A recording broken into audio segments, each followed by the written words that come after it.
তো বন্ধুরা, welcome to my channel DS sports 23। এখন কথা বলবো লা লিগাকে নিয়ে। 17 বছর বয়সেই নায়ক, বার্সেলোনার হয়ে জোড়া গোল ইয়ামালের। 10 বছর আগে ইয়ামালের প্রতিবার হদিশ পেয়েছিল বার্সেলোনা। সেই সময় থেকেই তাকে নিজের ক্লাবে নিয়ে নিয়েছে তারা। বার্সার একাডেমিতেই শুরু হয় তার ফুটবল পাঠ। তো বন্ধুরা, এরকমই সব ফুটবলের খবর জানতে হলে আমার চ্যানেলটিকে অতি শীঘ্রই লাইক, কমেন্ট, সাবস্ক্রাইব করতে ভুলো না ও বন্ধুদের মধ্যে প্রচুর পরিমাণে শেয়ার করে দাও, যাতে আমার 4000 ঘন্টা ওয়াচ টাইম খুব শীঘ্রই পূর্ণ হয়ে যায়।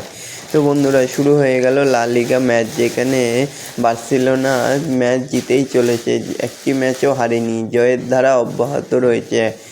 পুরো 5টি ম্যাচ জিতে এখন 15 পয়েন্ট নিয়ে লিগের শীর্ষে রয়েছে বার্সেলোনা। রবিবার জোড়া গোল করেন লামিন ইয়ামাল। 17 বছর বয়সেই তার জাত চেনাতে শুরু করে দিয়েছে স্পেনীয় ফুটবলারটি। জিরোনার বিরুদ্ধে 4-1 গোলে জিতল বার্সেলোনা। 30 মিনিটের মাথায় গোল করে দলকে এগিয়ে দিয়েছিল ইয়ামাল। জিরোনার ডিফেন্ডার ডেভিড লোপাসকে কাটিয়ে গোলরক্ষককেও টপকে গোল করেন তিনি। 7 মিনিটের মধ্যেই আবার ব্যবধান বৃদ্ধি করে ইয়ামাল। এই প্রথমবার বার্সার জার্সিতে একই ম্যাচে 2টি গোল করলেন তিনি।